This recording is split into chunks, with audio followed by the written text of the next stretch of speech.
un documento, no sé si lo tengan en producción, sobre los resultados de la prueba de Harrison Gilroy, el rodisonato de sodio, practicados a Jorge Antonio Sánchez Ortega, este personaje que, de acuerdo a la Fiscalía General de la República, sería el segundo pistolero en el asesinato de Luis Donaldo Colosio Murrieta, agente del CISEN, rescatado por Genaro García Luna, porque el documento que es publicado es comentado por la periodista Laura Sánchez Ley y dice: yo recuerdo que José Reveles lo denunció hace 30 años, después abrimos los documentos que corroboraban su versión. Así que, aunque no es nuevo, sí es importante que la Fiscalía General de la República reconozca a este personaje. Ojo, esto no implica que exista un segundo tirador, solo que a un presunto involucrado se le liberó durante las primeras horas. Precisamente se encuentra con nosotros el querido Pepe Reveles, el maestro Paco Cruz, ambos de larga trayectoria en el periodismo mexicano, cerca de un siglo en esta mesa de seguridad, de diálogo, de sin censura, y le agradezco mucho a ambos que nos acompañen. Querido Pepe, ¿cómo estás? Muy buenas tardes. Muy buenas tardes. Pues fíjate, 30 años y se acuerda esta periodista que en efecto yo publiqué muchísimas cosas sobre el caso Colosio porque anduve por allá investigando después de los acontecimientos y me acuerdo muy bien del tema de Sánchez Ortega, donde le salió no solo positiva la prueba de rodisonato de sodio en la mano derecha, él dijo que no traía ningún arma, pero le salió positiva y también traía manchas en la ropa que dice que se le causaron cuando pasó junto a quienes llevaban el cuerpo de Luis Donaldo Colosio. Pero fue uno de los señalados, no fue el único. También estuvo preso Otón Cortés Vázquez, acusado de lo mismo, de haber sido el segundo disparador. Entonces es una investigación que ha sido muy manoseada, que no sabemos ya dónde está la verdad. Lo único que sabemos es que hubo, para algunas personas, hubo protección, hubo liberación inmediata, que fue el caso de Sánchez Ortega, porque era gente del CISEN, y de alguna manera quien lo salvó en aquella época, se está diciendo ahora, fue Genaro García Luna, que era un jefe operativo del CISEN entonces. Entonces, vamos a tener que obligar a que la autoridad vuelva a investigar desde el principio todo lo que se había investigado.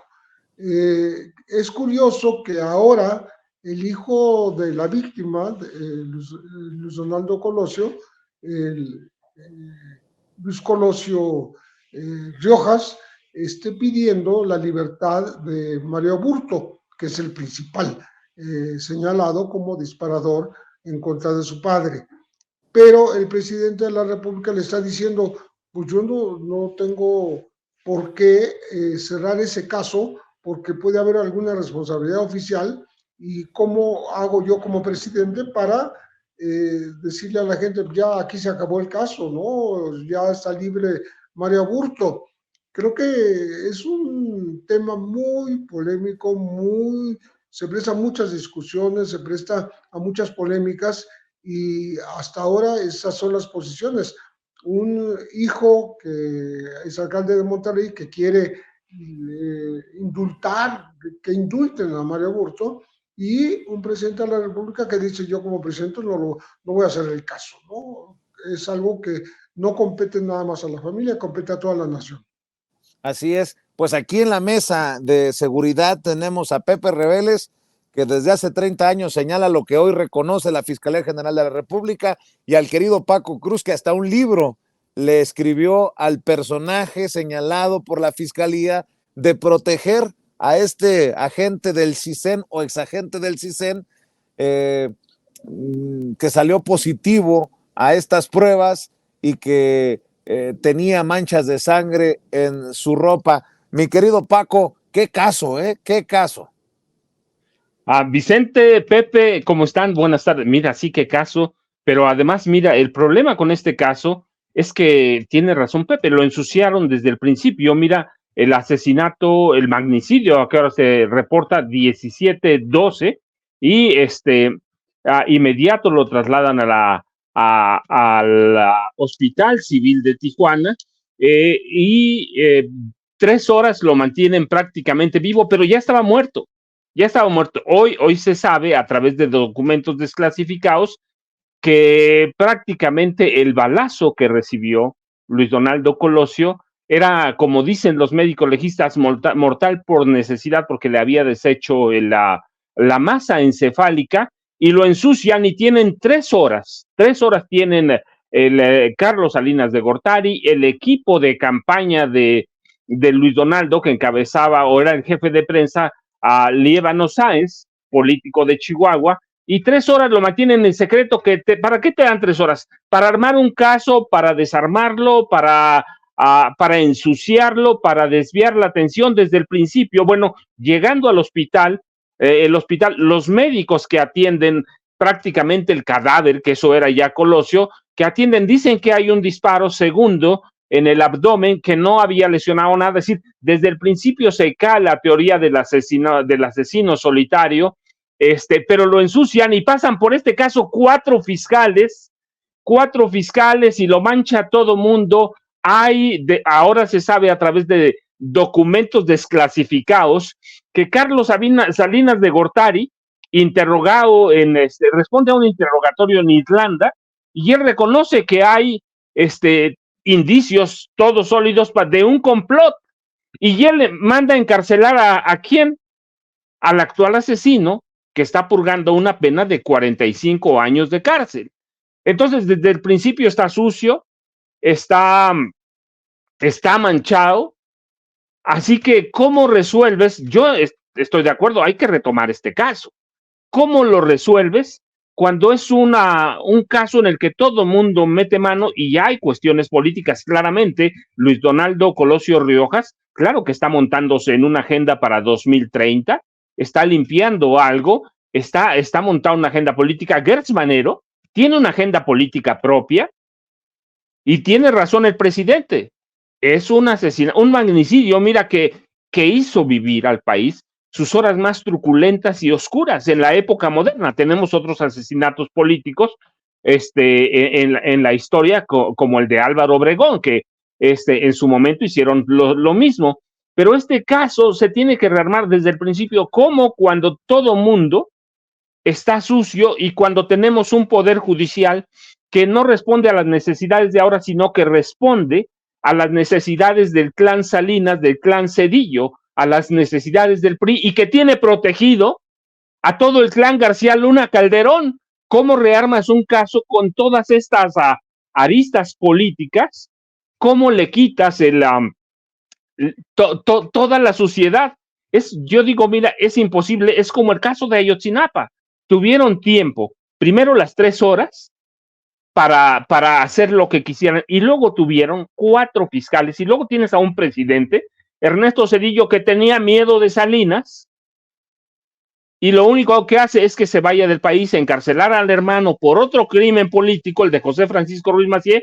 Así que, ¿cómo le quitas esto? Y luego tienes a un político que hoy quiere ser senador, Manlio Fabio Beltrones, que no tenía nada que hacer, pero va porque se lo pidió el presidente, y dice el único preso, dice Mario Aburto, me llevaron a un lugar solitario en el que hablé con alguien que parecía el presidente de la República en ese entonces, Salinas, y querían que culpara a un partido político. Es decir, es un caso que está sucio desde el momento después del asesinato. Hay cualquier cosa para rearmar, pero ¿cómo se rearma cuando tienes a un poder judicial que no funciona, que no opera, o que opera para el PRI, que está podrido, y tienes a una fiscalía que tiene asuntos a través de Gertz Manero, que tiene una agenda política propia, y tienes a Luis Donaldo Colosio Riojas, que tiene una propia agenda política y que está pidiendo algo que no puede hacer la presidencia de la República, o que sí puede hacer, y ya fue claro el presidente López Obrador,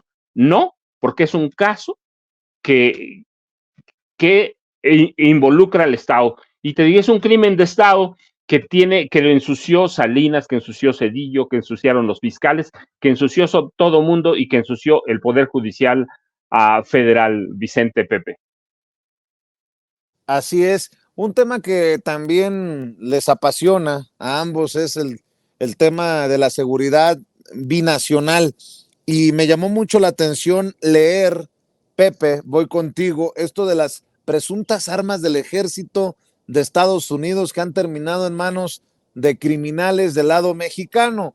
Por más que lo nieguen, pues yo quiero escuchar tus opiniones, tus comentarios y qué es lo que sabes, porque pues está esta situación de armas del ejército de Estados Unidos que se roban o se les pierden y que luego llegan a manos de la mafia, y a nosotros pues nos importa el tema del armamento que tienen los grupos del narcotráfico en nuestro país. El primero que dijo que desconocer lo que estaba pasando ahí fue el embajador Ken Salazar. Dijo, yo no tengo la mejor noticia, la menor noticia de esto.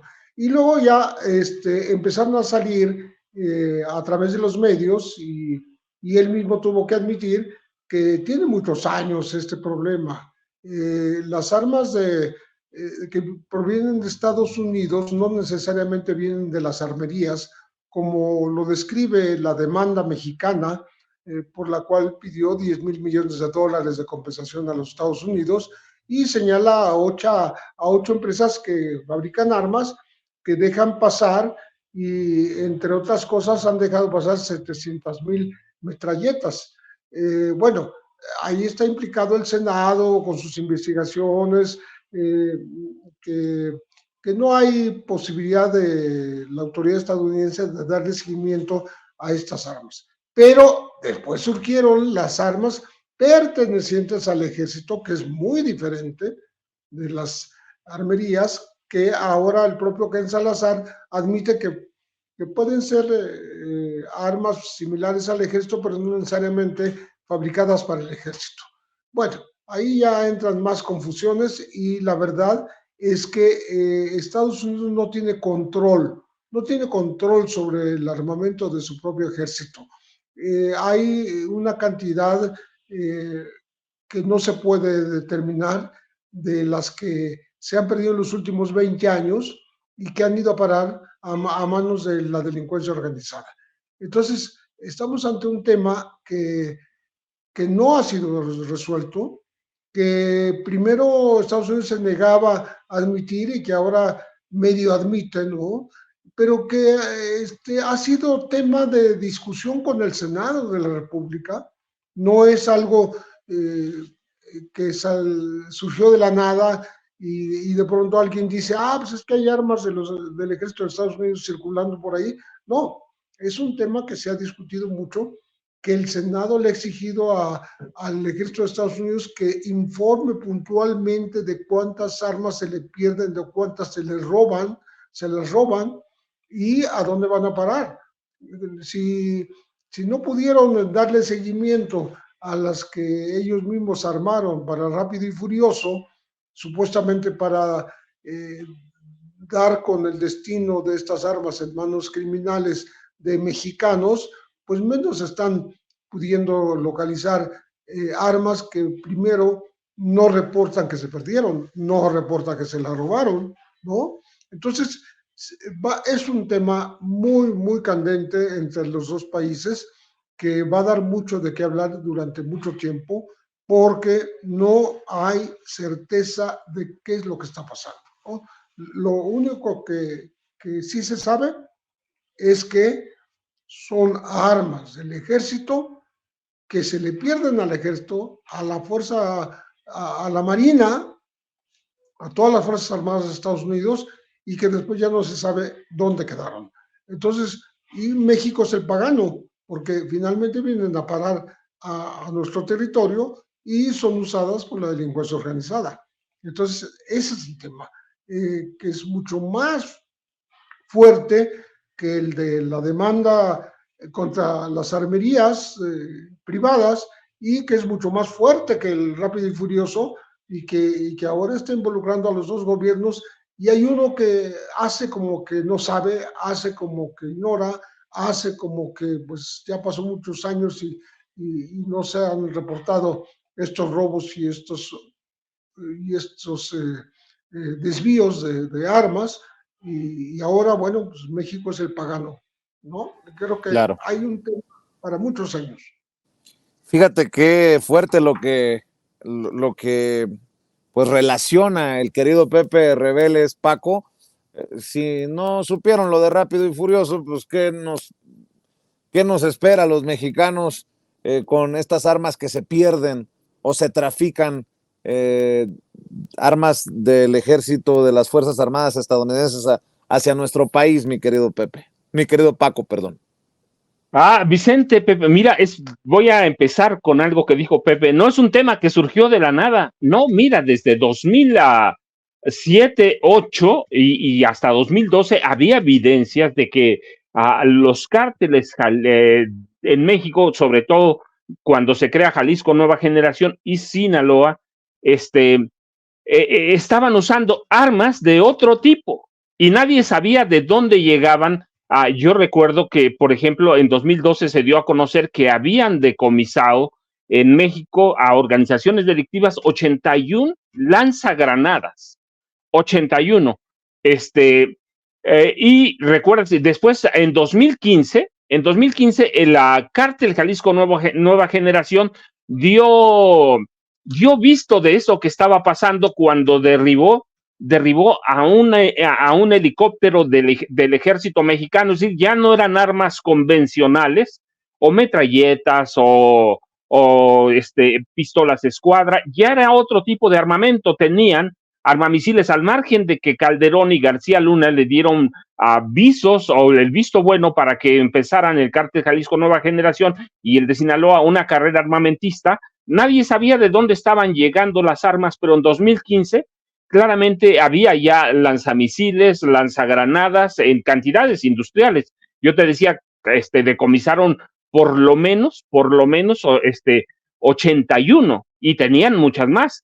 Entonces, ¿de dónde surgen? Nadie supo, nadie sabía, pero la verdad es que venía armas que nadie sabía. En 2020 en Estados Unidos ya había preocupación de que se estaban perdiendo, de que estaban robando armas del ejército de Estados Unidos. Ellos decían, se pierden armas castrenses. No, no se pierden. Ellos tienen un registro de todo lo que tienen. Es decir, no es un país tercermundista, no es un país que no tenga nada.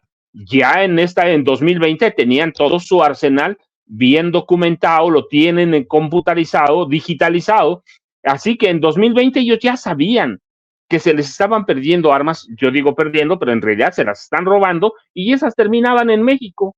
Esas terminaban, y tienen razón Pepe, ese es un problema mucho más peligroso que la demanda a las armerías, pero nadie sabe dónde están, nadie sabe a dónde terminan y nadie sabe en qué contexto se le entregan a los grupos de crimen organizado o si el ejército de Estados Unidos se las entrega a traficantes de armas, que seguramente eso pasa y terminan en México. ¿Hasta dónde va a parar? Pues no lo sabemos, pero eso lo habíamos hablado hace una semana, por ejemplo.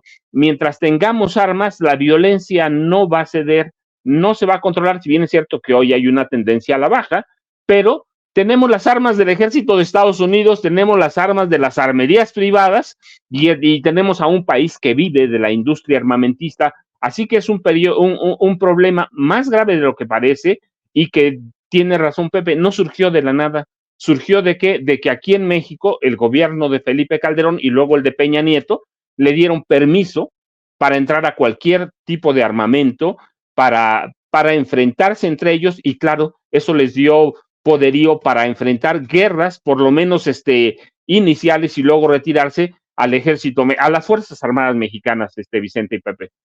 Pues yo propongo un tercer tema para cerrar, si les parece. Ya ven que coinciden los procesos electorales tanto en México como en Estados Unidos. Creo que cada 12 años ocurre, ¿no? Que nos toca en el mismo año definir presidente en México y en Estados Unidos. En el caso de Estados Unidos, tenemos en el merequetengue político a un personaje que ha manejado la posibilidad incluso de invadir nuestro país para atacar a los cárteles de la droga. Me refiero a Donald Trump. Ahora el propio Biden, el actual presidente que busca su reelección, habla de cerrar la frontera. ¿Se han preguntado, han analizado, Pepe, Paco, voy contigo primero, Pepe, qué le convendría a México con este tema de la lucha contra el crimen organizado? ¿Qué opción sería de más beneficio para nuestro país? Permítanme la pregunta.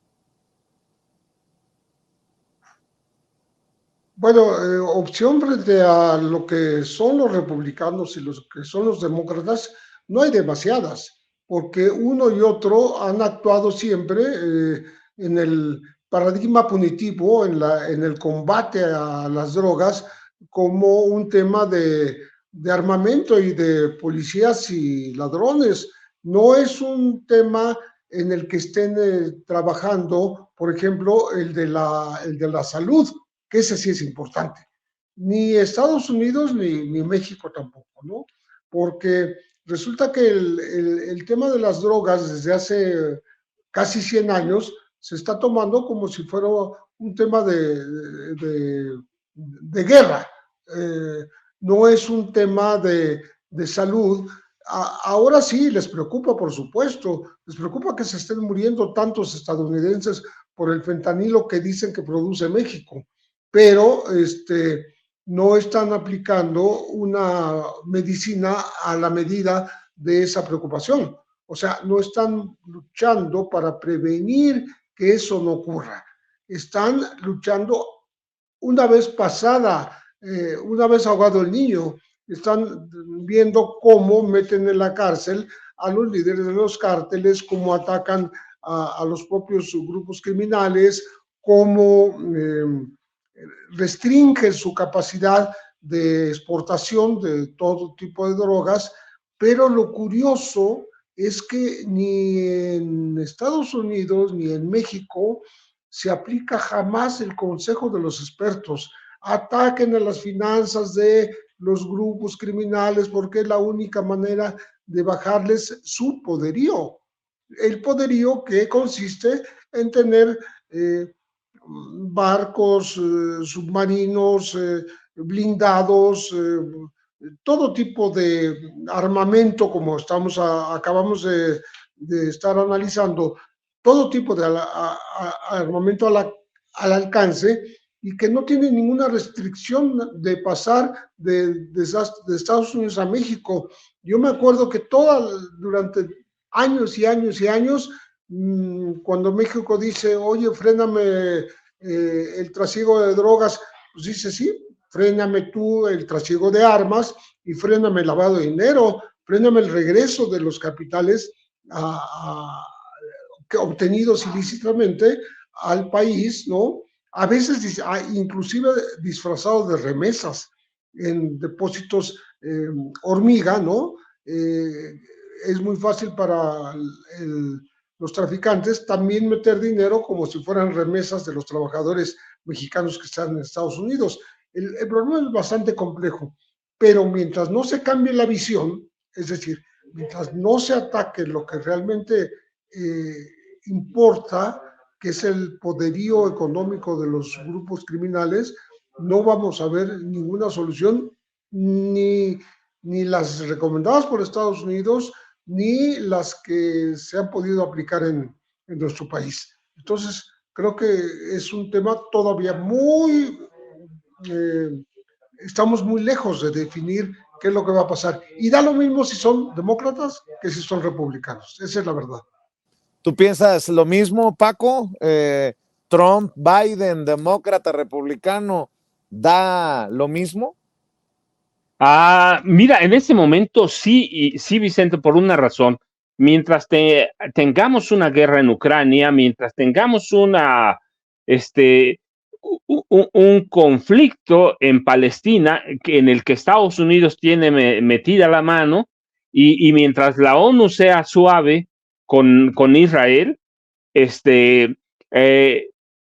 Joe Biden se va a ver obligado a actuar contra México, a defender sus intereses y en este caso a defender su presidencia.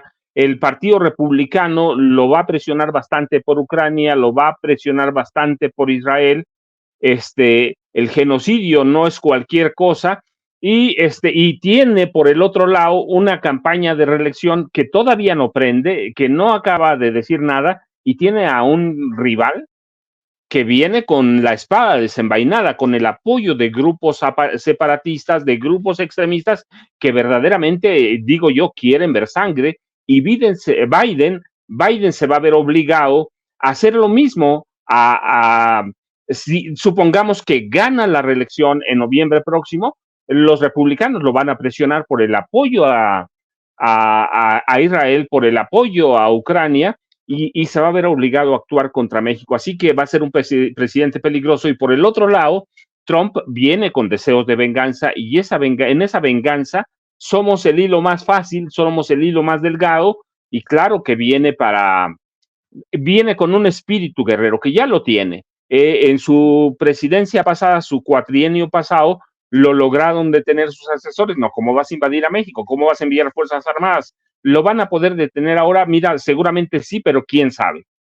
Trump es un tipo vengativo, es un tipo revanchista, y es un tipo que ya no solo tiene el discurso, sino que tiene el apoyo de un grueso de la población blanca que sí siente que la están invadiendo, que sí se siente agredida por drogas como el fentanilo, aunque ellos no lo van a combatir en la industria farmacéutica de Estados Unidos, sino aquí en el hilo más delgado, los cárteles mexicanos. Así que yo veo peligro con los dos, veo que los dos van a tener un enfoque guerrero y armamentista hacia México, así que me parece que los dos van a ser un peligro, y bueno, ya no tendrán que lidiar con el presidente López Obrador, que ha sabido lidiar con los dos. Tendrán que lidiar, yo digo, como van las cosas ahora, pues con Claudia Sheinbaum Pardo, y ya la conoceremos cómo es en ese aspecto, Vicente, Pepe. Así es, y para cerrar, por el mucho respeto que le tengo a ambos, que les tengo a ambos, por la gran trayectoria que tienen, yo les voy a preguntar nada más para cerrar, porque hace poco aquí en esta mesa de seguridad analizábamos, ¿se acuerdan? Seguro, los números, la estrategia de abrazos, no balazos, de la falsa militarización, la narrativa de la oposición. Yo les quiero preguntar, ¿qué piensan? ¿Qué reflexión queda después de pues otro intento más de Jorge Ramos, el conductor estrella de los noticiarios de Univisión y Televisa en Estados Unidos, de, pues no sé si, no, bueno, es que no sé cuál sea la intención de Jorge Ramos de repetir como matraca y de faltarle a la honestidad, porque vamos a ser sinceros, esos análisis que hace Jorge Ramos para llegar a la mañanera son muy, pues muy simplistas, muy tontos.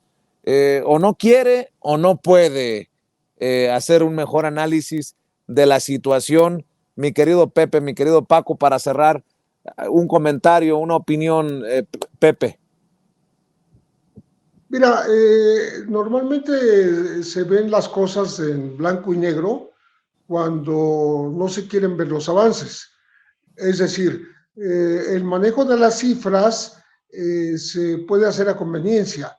Mientras el gobierno dice que ha obtenido un avance en la disminución de homicidios dolosos, la gente no comparte esta opinión dice que las cifras, las estadísticas globales demuestran que aquí no ha habido ninguna disminución, que todo sigue siendo tan malo o peor incluso que las épocas más aciagas de la violencia en México, como fue en el caso del sexenio de Calderón, y que por tanto lo de hoy no se puede manejar como un resultado, como una resultante de esta acumulación de violencias que se nos heredaron. Ya no es una herencia, ya es una responsabilidad solamente de este gobierno. Entonces, ahí nunca vas a encontrar un punto de acuerdo, jamás, ¿no? Cada quien va a manejar su propia verdad. Lo que sí es cierto es que no se puede despegar lo que ocurre en México de lo que ocurre internacionalmente. Es decir, el hecho de que México sea la central de abastos de las drogas de los Estados Unidos no exime de responsabilidad a los Estados Unidos sobre la violencia que ocurre en México. A mí me parece que justamente hay una especie de paradoja en que por un lado los adictos estadounidenses desean el producto mexicano, ya sea el que se produce aquí, o se siembra, se cultiva o se elabora en laboratorios clandestinos, el que pasa desde Sudamérica, como es la cocaína, ¿no? Y lo único que ellos ven es que corre y corre y corre la droga hacia los Estados Unidos y no ponen ningún valladar ellos para que eso no ocurra. En cambio, no son tan delicados cuando juzgan a los traficantes estadounidenses, que ellos, al distribuir la droga en Estados Unidos, anónimamente, porque no hay nombres de capos y de cárteles en los Estados Unidos conocidos, no se dan a conocer, entonces están alimentando esa violencia, están detrás de esa violencia también. La violencia no es digamos, endógena, es exógena también.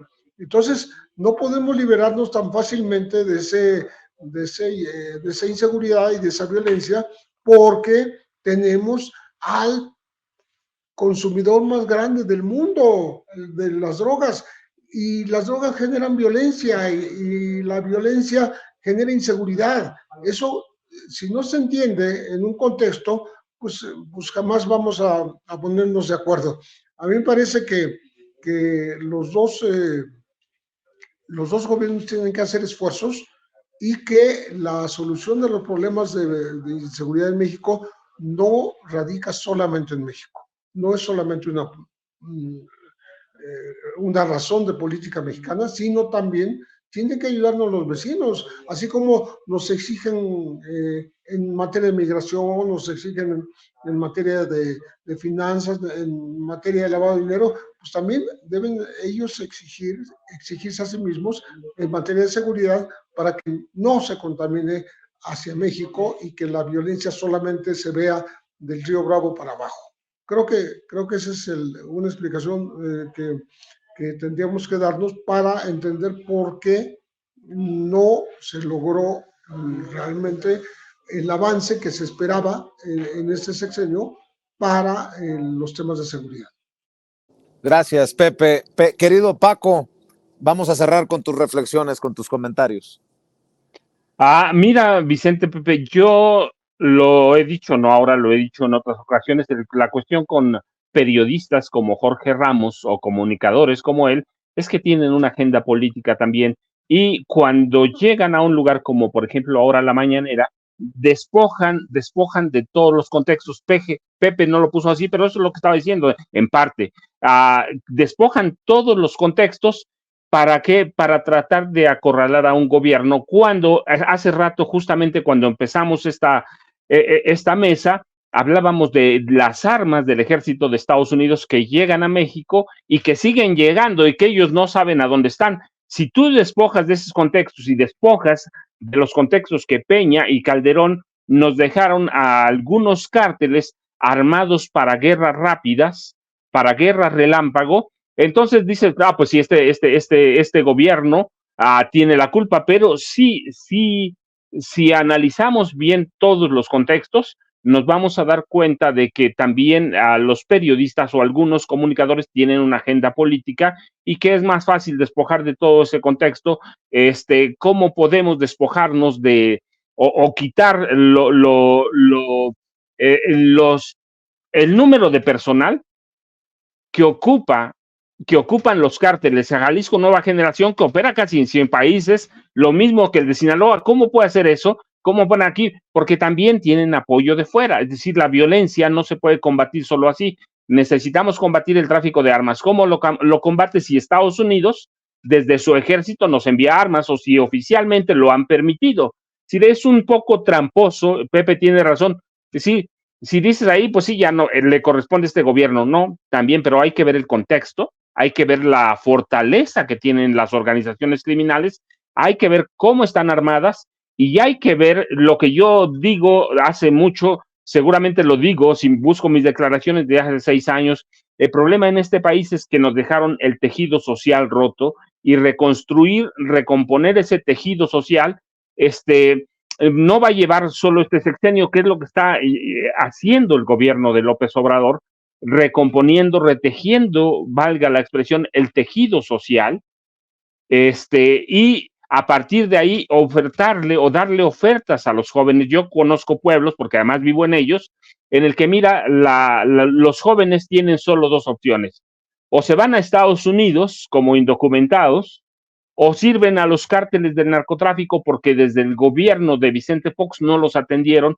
Es decir, hay que recomponer este país y yo entiendo en ese contexto el gobierno de López Obrador, que es lo que hace ahora con todo ese dinero que destina a los adultos mayores, a los jóvenes, a los estudiantes. Si no se recompone o no se termina el trabajo que hace el presidente López Obrador y tenemos periodistas que tienen una agenda política, hay que ver a quién sirven, hay que darles un seguimiento y vamos a entender que, bueno, pues son periodistas, entre comillas, que tienen una agenda política como Jorge Ramos y que van a atender a esa agenda política porque tienen una clientela de derecha a la que tienen que satisfacer y que consume lo que ellos hacen y, bueno, es válido o no, digo, pues tienen una agenda política y mientras no se resuelva y no se entiendan los contextos locales y el contexto internacional, pues entonces vamos a terminar culpando a López Obrador cuando tenemos un problema que yo he documentado, que nació en México en 1911, que se llama narcotráfico y que hemos tenido no un presidente capo de las drogas o un narcopresidente ni un narcoestado como el de Felipe Calderón. No, ya habíamos tenido 3 antes. Así que mientras no entendamos eso, el proceso de la violencia va a seguir y vamos a culpar a una persona cuando tenemos un país ahora de 130 millones de habitantes más o menos, sumido en la pobreza, con un tejido social roto que apenas se trata de recomponer en un sexenio, pero que le va a llevar el que sigue y el que sigue más, Vicente, Pepe. Mi querido Paco, cerremos invitando a la audiencia de Sin Censura a buscar tus libros, los 2 más recientes, Las Damas del Poder y García Luna, El Señor de la Muerte, y que te apoyen también en redes sociales, maestro. Vicente y Pepe, yo como siempre les mando un abrazo a los 2, muchas gracias, ya sabes, @Paco Cruz Jiménez en X, antes Twitter, Francisco Cruz Jiménez en Facebook, y Vicente, muchas gracias, Pepe, igual un abrazote para los 2, que recién fue su cumpleaños de Pepe, así que aprovecho para mandarle un abrazo, y nos vemos mañana, Vicente, muchas gracias, y gracias, Pepe, como siempre. Hay una razón por la que no me enteré del cumpleaños de Pepe, porque no mandó la invitación a la fiesta, pero bueno, está bien, Pepe. No lo voy a tomar a pecho, maestro. Oye, Pepe, pues acá nos vemos en otra oportunidad que tengamos y yo también me sumo a los buenos deseos de cumpleaños y las felicitaciones del maestro Paco Cruz. Feliz cumpleaños, maestro Pepe Rebeles. Muchas gracias. Y bueno, vamos a agradecerles a ambos por formar parte de esta mesa de seguridad. Esperemos que estas conversaciones, estos diálogos, logren darle a usted herramientas para desmontar las mentiras, las noticias falsas que son motivadas muchas veces desde los grandes medios de comunicación. Gracias por su confianza, gracias por permitirnos hablar.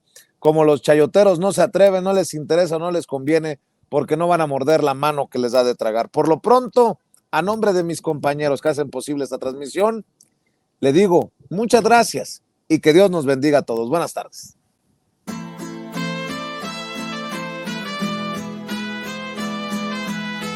Otra prensa que es luz y claridad en la noche oscura. Hay quien tiene remedio y hay medio sin cura. Hay una prensa que nutre la perfecta dictadura y le declaró una guerra abierta a la cultura. Hay otra prensa dispuesta a enfrentarse a esta locura, sincero, sin pero, sin miedo y sin censura.